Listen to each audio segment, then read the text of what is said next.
first thing we're going to do then is going to start marching. So if you've done the previous video, you're going to know what's going to come after marching. So we're going to need these hands. Use them. If you think I'm already sweating, it's because I film these videos all at once, so I don't actually have a break, so that's why I'm already hot. So we're going to get marching. We're going to bring it up a little bit, so it's just the heels that are pumping. So nice and quick. If you want to keep it at this stage, just keep it at this stage. As we get faster, you just stay at whatever stage you feel most comfortable at, and then just try and build it up each time you do the video. So really use those arms.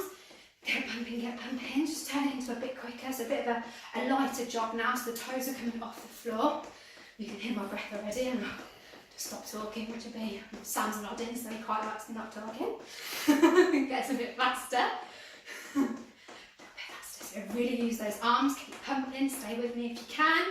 When we go into full sprint, I want that head down, and I want it really driving, so you shouldn't be looking at the camera when you're sprinting. I want you down, and I want you driving. I want you faster than me.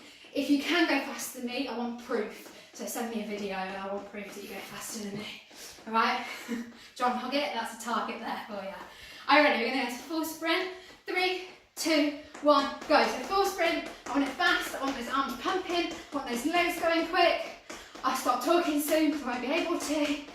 I'm going to do 10, 9, 8, keep going, 6, 5, 4, 3, 2, 1. Bring it down. Very nice. Keep marching. Just checking what we're doing next. Keep marching. Bring that heart rate back down. We're not going back to normal. We're just bringing it down slightly because I'm getting hot. Alright. So we're going to do 2 things now at the same time. Tricky for some. So we're going to do carry on marching. We're going to roll those arms back. Watch the lights. Come this way. Alright, so try and keep marching for me. If it's too hard, take the marching out and just do the arms. So see what you can do. One more. And we're going to change my voice. My breath still doesn't come back.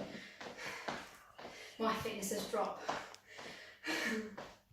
Keeps me fit doing these videos for you. So keep going. Arms forward. Now we're going to do some punches. So when I cover Pilates, we do this kind of sequence. So it's going to be something similar to what we do then. So legs wide. Right, so we're going to do legs a bit wide. So we've got a nice stance. We're going to put our guard up. Now the guard is always up, okay? Because you don't want the opponent to come in and get you. So we're going to start first. We're going to start with our jabs. So nice sharp jabs. Punch into the front. Twisting that leg. So the arm that's punching, have a bit of a twist in the body, okay? That will work the love handles as well, if you've got love handles. Alright, so get punching. Someone that's annoyed you today, I don't know, coronavirus, let's punch it out. Let's go. Keep going. Okay, we're going to turn this into a hook. So it comes in front, so it's going to hook in front. I've still got that twist in the body, making sure the power comes from the shoulder. It does not come from the arm, does not come from the wrist, it comes from the shoulder, and that's where that power comes. So again, think of someone that's really annoyed you today, not me, that's making you do these workouts. And the last one, we're going to turn into uppercut, so it's going to come up in front of you, okay? So we're punching up, do not punch yourself in the face, okay? It comes in. Sam's laughing behind the camera because I have done that before. Really hurt. I gave myself a nosebleed. I'm still laughing behind me. Alright. I'm going to go back to those jabs. So jabs in front. He's still laughing in front. We're going to do a little bit of a sequence, okay, with these punches. We're going to go punch, punch, hook, hook. So punch, punch, hook, hook. Keep going. Punch, punch, hook. 2 more. Punch, punch, hook, hook. I'm just seeing what we're doing. Punch, punch. The last one.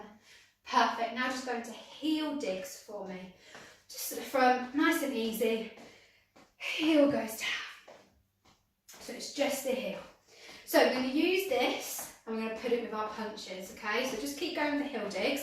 I'm going to tell you what we're going to do next, but you keep doing those heel digs for me. So we're going to go punch, punch, hook, hook, heel, heel. Punch, punch, hook, heel, heel. Are we ready? All together then. So get that stance, guard up. We've got punch, punch, hook, hook, heel, heel. Again, punch, punch, hook, hook, heel, heel. Again, punch, punch, hook, hook, heel, heel. 2 more. Punch, hook, hook, heel, heel. Last one. Get those punches. Come on. Make this the best one. 2 heels. Perfect. Now, back into our torso twist that we have done before. So, legs a little bit wider for me. Arms up, and we're just twisting. So, really warming up. That waist, although I'm already warm. I open the window. Alright, so it's really important actually talking about that, that you are working in a room that's the temperature's not too hot or too cold, because that will really sort of mess up your body temperature. So if you are in a kind of a warmer room in your house, make sure those windows are open. You may be cold when you start, but you certainly won't be when you finish. And likewise, if it's too cold, your body just won't be able to warm up enough for a workout, so it just won't do anything for you, and actually you'll probably end up hurting yourself more than anything. So really try and find that room that's the most comfortable to work out in. Preferably if it's a warm room, at least you can open windows. Just try and think about that. Okay, so we're going to do alternating side lunge touch. So it sounds complicated, but it's not, I promise. Now, to make this easier, you don't have to use weights. If you have weights at home, use them. If not, you can improvise with some I've got tinned chopped tomatoes, so knock yourselves out. I'm going to do it standing up, and I'm going to show you how you can do it on the chair. So, having our feet in the centre, we step out one side, opposite arm comes down to the opposite foot. Either the foot, the knee, or the hip, depending on how far you can go. Bring it in, and you repeat the other side. Okay, nice and easy. Add those weights to make it a little bit harder. Now, the next version is I want your arms out, and as you go, you're twisting and you're coming down. So that's a little bit harder there. You'll feel that in your shoulders, more so in this one. Now, to do this sitting down, nice and easy, have an legs into the middle, step in, bring it down. So you can still do it, even if you're on the chair. I'm just going to show you a stair push-up, just because it's a little bit harder than when we do it against like a wall, okay? So, harder version is you keep your feet on your floor, all right, and then you find sort of a step that keeps your shoulders in line with your arms here, and you just do, I'm just going to take my legs out a little bit further, you do it like a normal press-up, so the elbows go out and you push here, all right, so that's your hard version. Now, if I was you, I'd do 10, then I'd have a rest.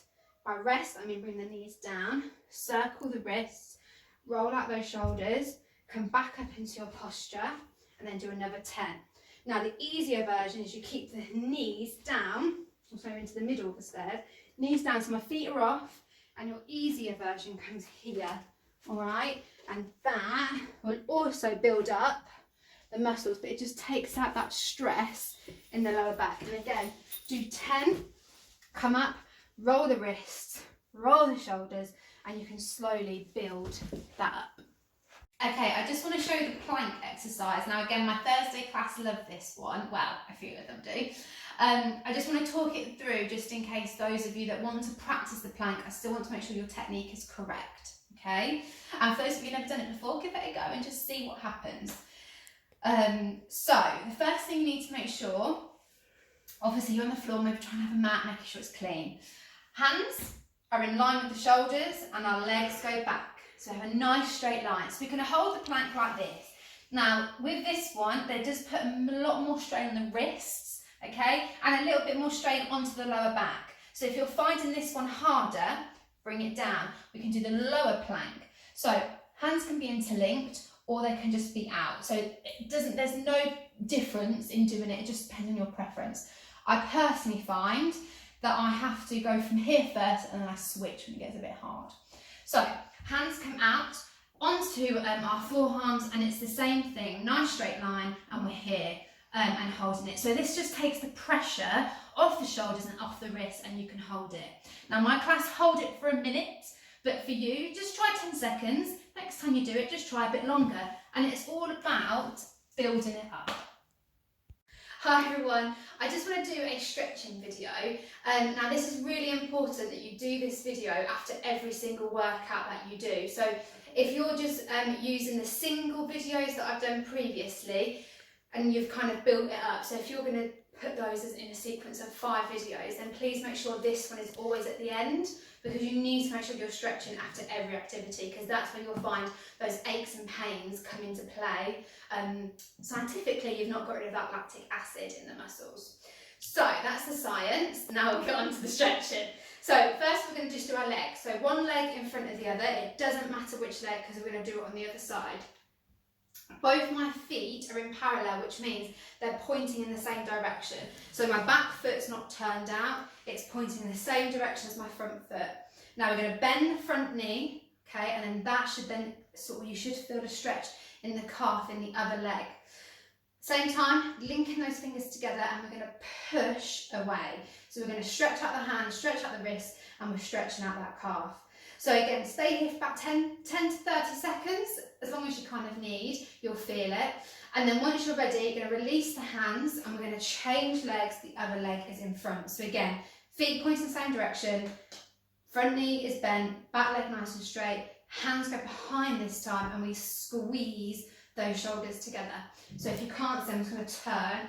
So if you can't feel that stretch, bring the arms up and then you should feel it in the shoulders.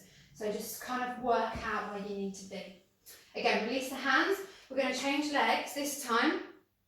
The heel goes down, the toe is pointing up. We're going to bend the other leg, the supporting leg. Hands go onto the supporting leg. We're not putting hands on the knees because we don't want to put any pressure on those knees. They're staying on the quads. To develop this stretch, just make it go further, have the one hand going down to the toe. So make sure you have your balance. And again, that will increase that stretch at the back of that calf. If you really want to and show off, try and get behind the foot. If I can't, if you really want to show off, head onto knee. All right? So other leg, I'm going to do it this side for you. So heel goes down. We're going to bend the other leg so the hips go back, hands go onto the bent knee. So again, making sure we've got our balance. If you want to, take it down to the foot and that will increase that stretch. Now to get balance here, what you need, because our head's going forward, the more you push your hips back, you will stabilise your balance, because then you're going in sort of 2 directions with your weight. Perfect. Now we're going to do the arms. So one arm's going to go across, and we're going to pull it into our body.